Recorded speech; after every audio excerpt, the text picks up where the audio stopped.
Hey, this is my Ransack 32 analysis gameplay review of myself, um, where I just try to look at what I did right, what I did wrong, and how we timed the key. I'm playing with 3 randoms that we picked up on Discord, and we're not in voice, so communication issues are bound to happen. But I will be uploading the route that I took um, as well as explain what I did most pulls. So you can see right here, just a little 3 pull to start, trying to taunt the arsonist and keeping everything in the same place, so the meteors of my rhyme can hit. I think I'm doing an okay job with this, pointing the frontals of the arsonists away. Yeah, not much to talk about first pull. We elected to only play the big guy, the fire big guy, not the frost big guy. Then the boss does a little less boss damage. And also the freeze aura hurts more, but we should optimally all be getting rid of our stacks anyway. So that's why we elected to only play the fire guy.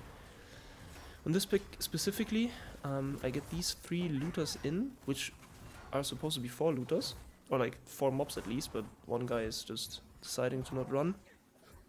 As always, pointing the frontal away, trying to kick the Reaver, because if the Reaver casts his Frostbitten Strength, I'm probably dying, pretty much.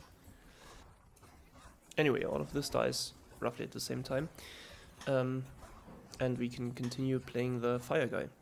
Important thing for the Fire Guy, that you probably already know, but you cannot be moving as soon as he finishes casting his Burning Aura cast, so you wanna move as little as possible and in one go. Like high stacks will probably just kill you even as a tank. You see me here moving to 4 stacks and then standing still, because on high stacks this will kill you as a tank as well. 7 to 8 stacks and you're probably dead in 2 ticks. Other than that, I'm just pulling it whenever it does its smash, and other than that this guy doesn't really have anything. Dodge the swirlies, then we're golden. Now we collect the orbs and go into pull 3, which is this one guy that didn't want to patrol earlier, and these mystics. It's kind of important that you keep your silence grand melee for this, because at some point they drop these lasers on the ground that rotate, and you want to have them away from the lasers for your Tariq to hit, or if you're playing with Mara or anything, even if it just annoys you. If you're playing with 2 range, then you can go and just dance around the laser, but why would you if you have grand melee up? Important that you take these looters on the right in to the pack. These are supposed to be 4, but for some reason there's only 2 patrolling. It happened a couple of times, but yeah, just take them in. 2 are enough to spawn the Shadow Lord. The reason why we're not going boss yet is because this dungeon is with Shadow Lord, obviously, so our route has to be 33% before every boss. So you get a Shadow Lord for every boss. I think I haven't really seen a dungeon, capstone dungeon, where you wouldn't use a Shadow Lord for the boss. Probably the best use of your time. Yeah, only problem with these Shadow Lords is that they take very hard, but that's also why we run 3 dice, Shadow Lords and last boss, because we can't survive last boss without 3 dice. We found that out the hard way. So anyway, we collect some of the damage buffs here, and wait, Tariq wanted to. Anyway, we play the Shadow Lord. On this, you can see on the left side that somebody already pressed dice, and it's running out, and I didn't see that, and I wanted to use dice at 9 stacks, because that's usually where the damage happens. Somebody pressed dice again, and now I press dice as well, so these are the downsides of not being in Discord with each other.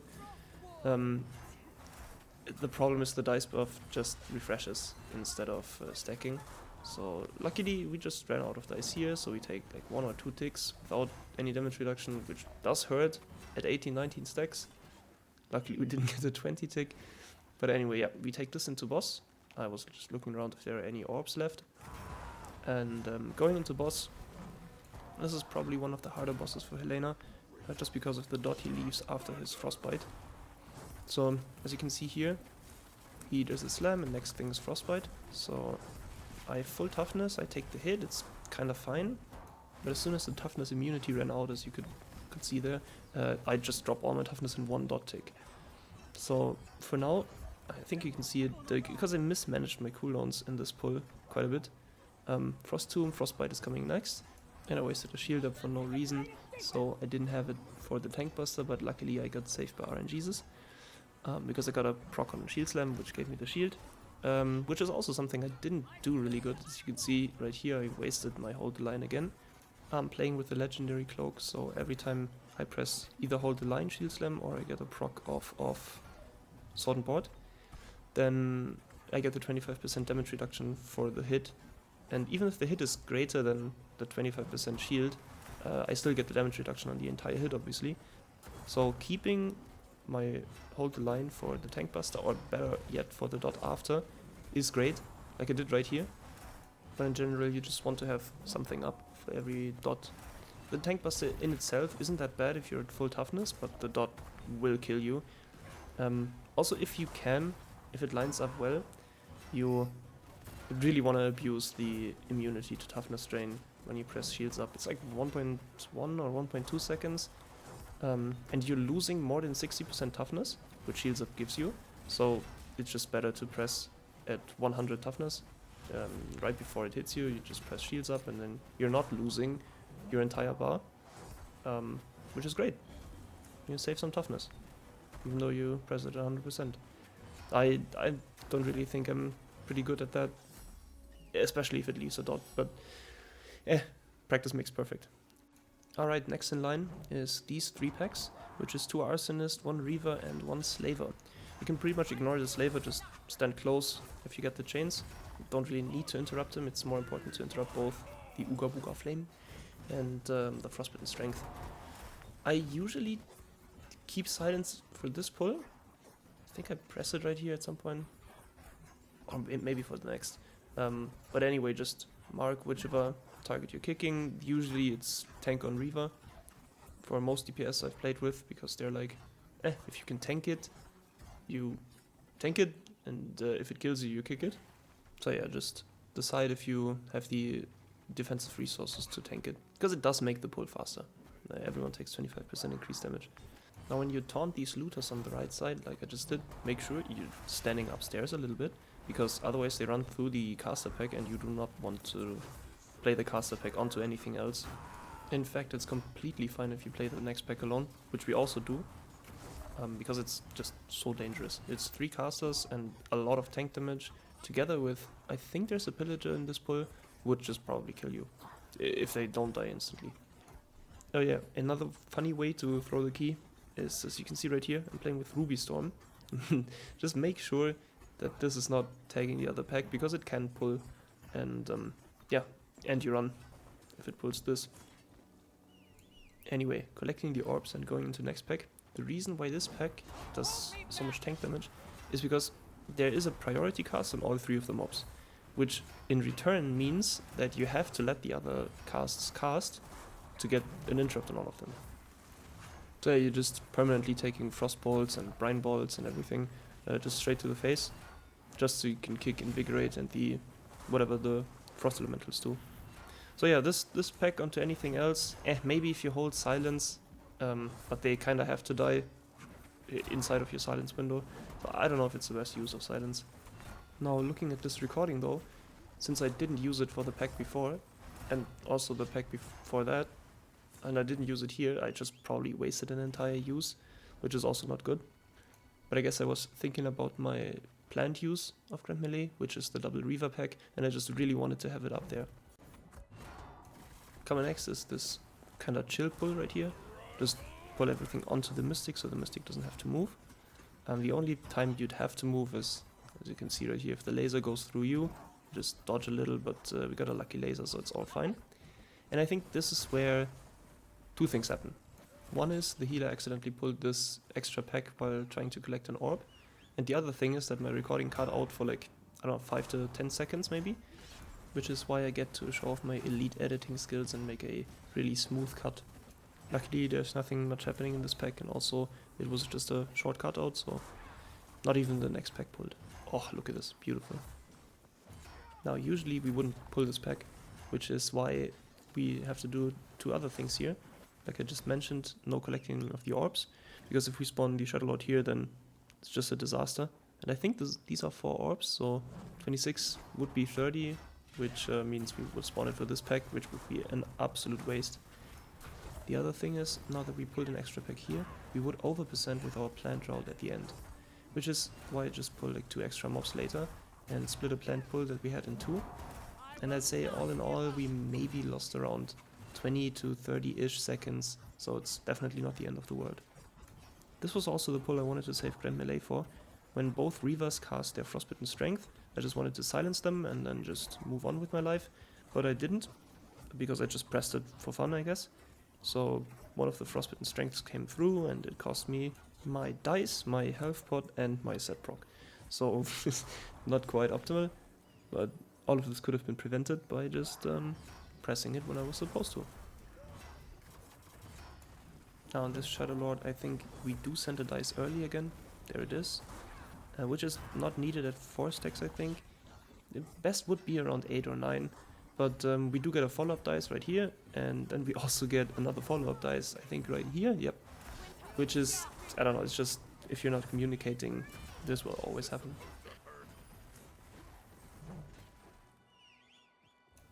Usually you would want to send boss as soon as possible, but I just took a little detour, I don't know, wasting 10 seconds of the buff.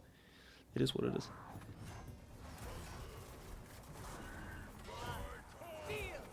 For this boss fight, the most important thing is to keep him as stationary as you can. And also to have his shields up ready for the glacial slam he does. As you can see, when the inner circle meets the outer circle, I press shields up and my toughness doesn't go down. Because this also will cost you more than 60% of your toughness, so it's worth pressing. The reason you want to keep him stationary is because of the grasping pillars. They always get baited by the person that is farthest away from the boss, so just making it easier for that person is already helping them. Also, there's nothing much happening, which is why this boss fight is sped up until phase 3, where I kinda wanna tell you how to keep the boss in the corner right here.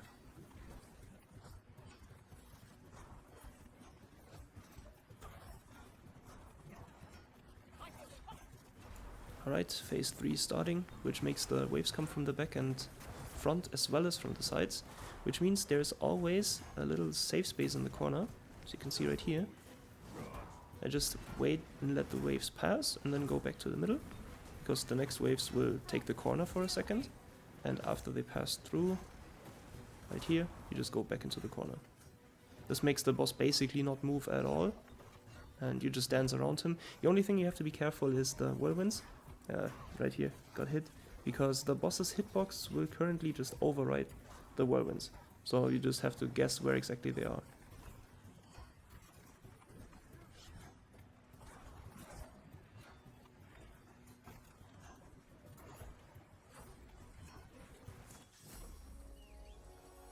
Alright, only 1/3 of the dungeon left and we still have 10.5 minutes, so we're definitely on pace. On this pull it's pretty important that you have silence, which you should have after boss because there's nothing really to use it on. And just drag these over here and fight them downstairs. The reason why you fight them downstairs, for me at least, is because I'm playing Ruby Storm, so this has happened at least once, that Ruby Storm just flies around and pulls another pack. See right here, it just goes upstairs.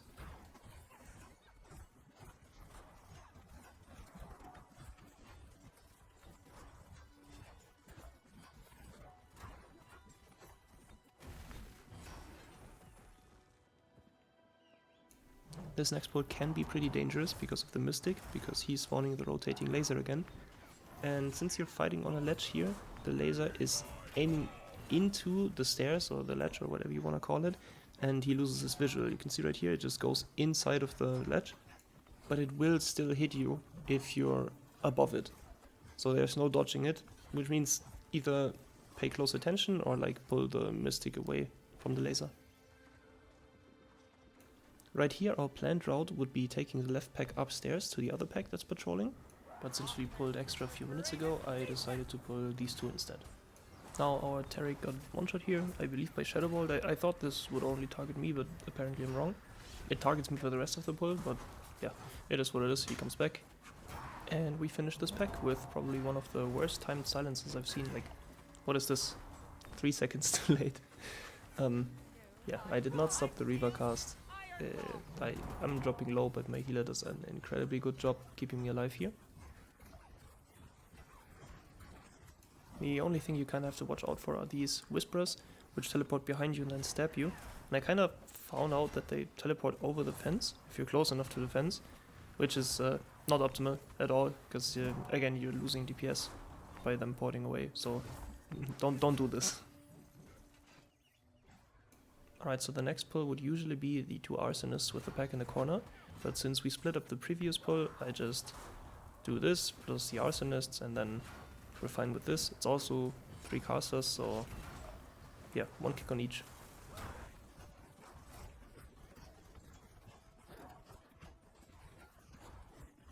There isn't really a lot to say here, but just make sure that none of your teammates or yourself is close to the corner pack, since I believe the Shadow Orbs do spawn around your teammates.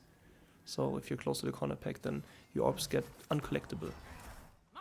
Now there's just 1 pull left in the dungeon, which is this one. You need to have silence to kick this Dark Ritual right here, because the Dark Ritual would usually introduce you to the last boss's mechanic.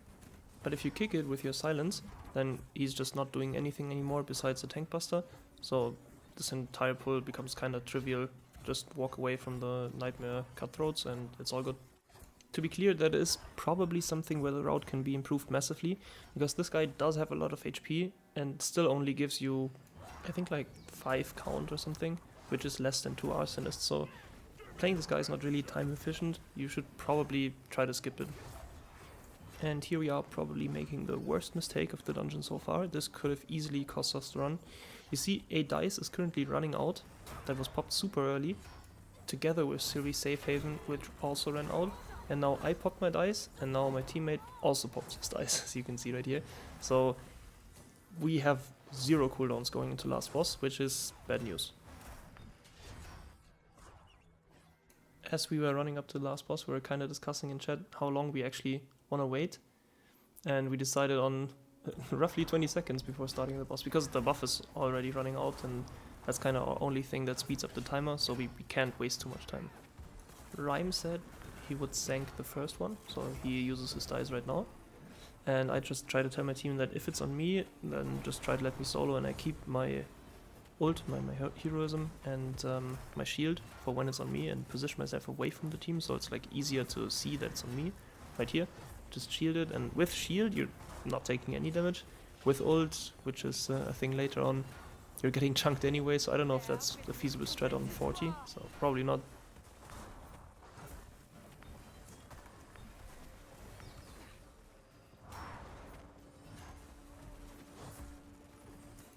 Right here I'm already thinking about pressing Grand Melee on the next slam, but I think I don't communicate that at all, so let's see.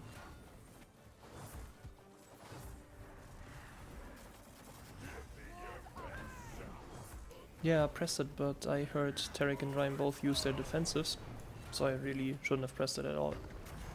Man, looking at this, I'm really bad at pressing Grand Melee, like throughout the whole dungeon. Anyway, me not having Grand Melee up causes us to lose our Rhyme here, which is fine because we have 2 battle reses, but still could have played that better. This Dark Ritual was also very awkward for us, because I couldn't charge initially, because I thought this line was on me, which it wasn't. Now this is on me, and here I can charge because I would just one-shot my Sylvie. But yeah, half of the damage from Tariq and Rhyme got sent on the wrong target, and then we had an explosion, losing our healer, but we got the second battle res ready, so no more mistakes if possible. But yeah, I got my ult back, and this one is on me, so I pop my ult right here. And since my dice is coming up, I think we already have at least 1 dice ready already. So I think we should be fine for the next few.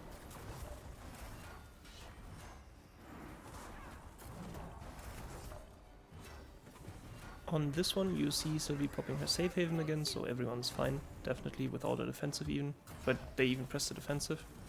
And my dice is coming up for the next one, but we got a Dark Ritual first anyway.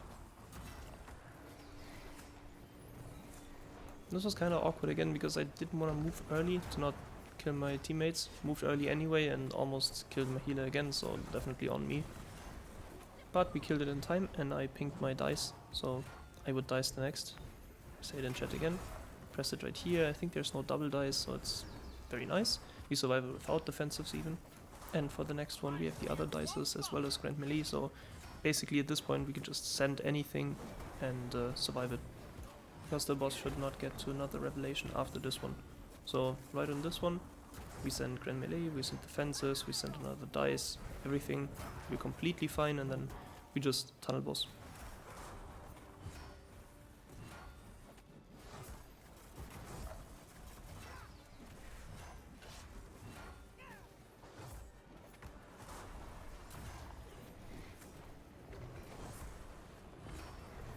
And that was it.